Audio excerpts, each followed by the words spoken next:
Jadi aku juga cek nih, berapa harga premi asuransi tradisional pas orang tuaku tuh umur 65 sampai 70. Dan ternyata harganya tuh bakal naik ke 4 jutaan per bulan. Ini aku kaget banget dan gak mau banget sih bayar asuransi di harga segitu.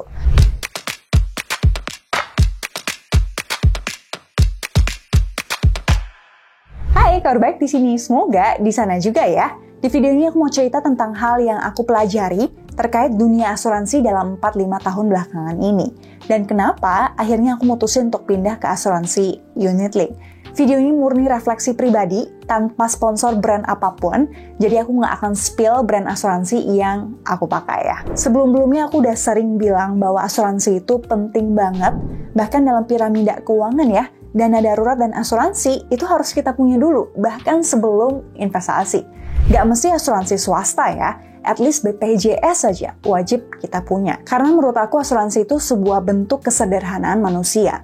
Mengakui bahwa ada hal-hal yang nggak bisa kita kontrol dalam hidup kita, oleh karena itu bersiaplah sebaik-baiknya. Jadi 2 tahun lalu pas masih ngantor, aku pernah bikin video tentang cerita asuransiku. Waktu itu aku cuma punya asuransi kesehatan dan asuransi kantor, belum punya asuransi sakit kritis dan jiwa, karena belum rela duitnya untuk bayar premi. Buat yang nanya, kenapa masih beli asuransi kesehatan pribadi lagi? Padahal kan udah ada yang dari kantor. Karena yang kantorku waktu itu fasilitasnya tuh terbatas. Kalau di Okname itu juga yang kamarnya tuh sharing sama banyak orang. Dan in case aku resign, aku kan harus punya asuransi pribadi kan.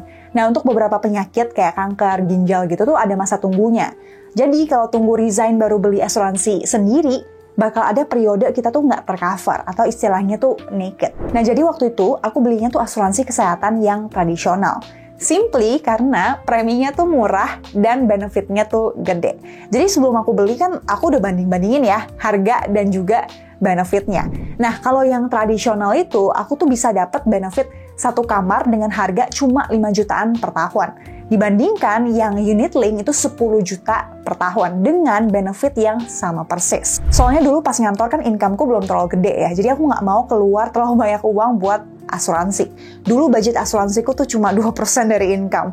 Memang kekecilan sih, idealnya 5-10% ya sebenarnya, cuma aku agak pelit ya, mendingan uangnya untuk investasi. Dan alasan yang kedua, kenapa dulu aku tuh beli asuransi tradisional ya, karena dulu aku tuh sensi banget sama porsi investasi di asuransi unit link. Maksudku kayak ngapain gitu loh kita investasi di produk asuransi. Kalau mau invest ya di produk yang pure investasi kayak saham, reksadana, kripto, dan lain-lainnya.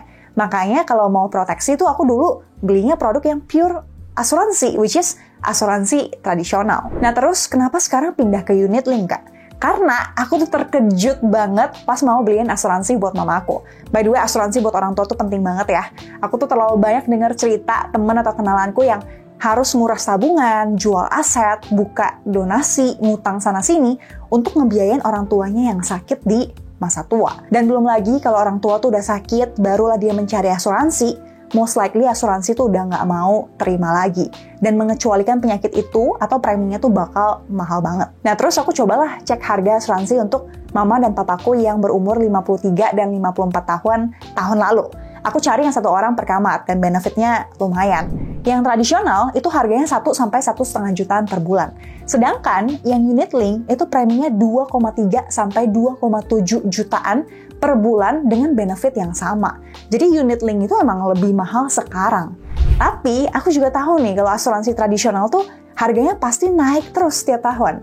Jadi aku juga cek nih berapa harga premi asuransi tradisional pas orang tuaku tuh umur 65 sampai 70. Dan ternyata, ini yang bikin aku terkejut ya, harganya tuh bakal naik ke 4 jutaan per bulan. Ini aku kaget banget dan gak mau banget sih bayar asuransi di harga segitu. Jadi akhirnya aku memilih untuk beli asuransi unit link buat orang tua dan aku juga karena pertama, preminya tuh flat dan gak naik setiap tahun. Tapi ada juga kasus-kasus di mana asuransi unit link tuh harus top up lagi di kemudian hari. Biasanya karena preminya itu terlalu kecil di awal. Atau investasinya tuh ditaruh ke reksadana saham yang memang sangat volatile ya, naik turunnya tuh lebay lah. Jadi kalau punya asuransi unit link, coba mintain ke agentnya, atau bahkan ada yang bisa ganti sendiri ya di sistem untuk investasinya tuh taruh di reksadana pendapatan tetap atau reksadana obligasi aja. yang lebih stabil. Pokoknya jangan reksadana saham. Nah, porsi investasi ini tuh ya sebenarnya yang bantu harga premi kita tuh tetap flat untuk waktu yang lumayan panjang. Jadi produk investasi di unit link itu bukan untuk invest, bukan untuk cari cuan tinggi, tapi lebih untuk mengimbangi kenaikan cost of insurance-nya kita. So, buat teman-teman yang mau purely invest, mau cari cuan, tapi taruhnya di produk unit link, itu salah besar menurut aku. Better berhenti dan ganti ke produk investasi yang beneran investasi. Dan alasan yang kedua, kenapa aku milih unit link sekarang? Karena ada fasilitas cuti premi, thanks to porsi investasinya. Jadi, kalau kita tuh mau berhenti bayar premi dulu nih, karena income kita lagi nggak stabil, bisa aja. Dan tetap nikmatin proteksi asuransinya. Walaupun nggak bisa selamanya begitu ya, tergantung sama saldo investasimu di unit link itu ada berapa. Nah, kalau di asuransi tradisional, kan sekali aja kita tuh nggak bayar, udah auto lapse atau berhenti, dan nggak bisa cover kesehatan kita lagi. Nah, tapi selain itu, yang nyebelin dari unit link itu biasanya ada yang namanya biaya akuisisi yang lumayan gede di tahun-tahun awal ya. Misal kayak di table ini ya, ini artinya di tahun pertama cuma 25% dari premi kita yang bakal diinvestasikan. 75%-nya kemana, Kak?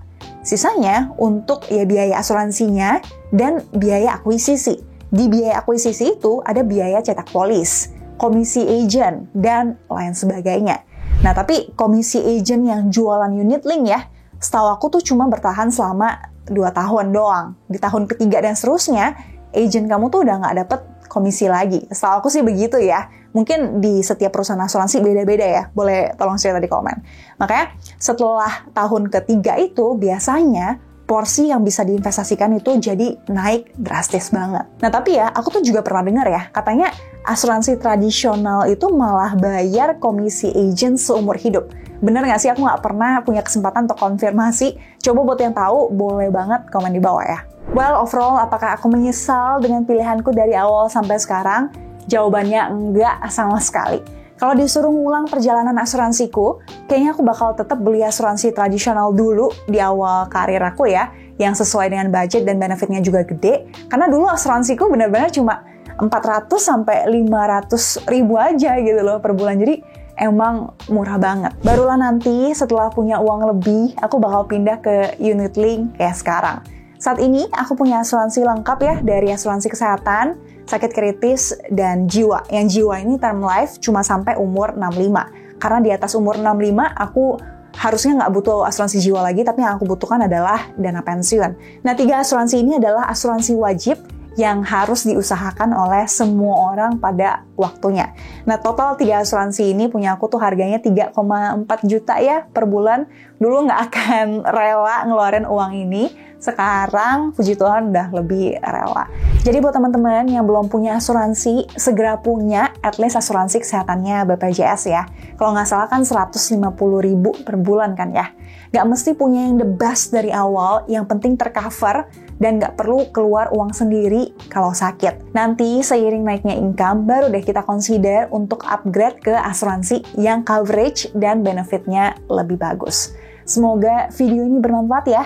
Thank you banget for watching till the end, dan see you di video yang lain. Bye-bye!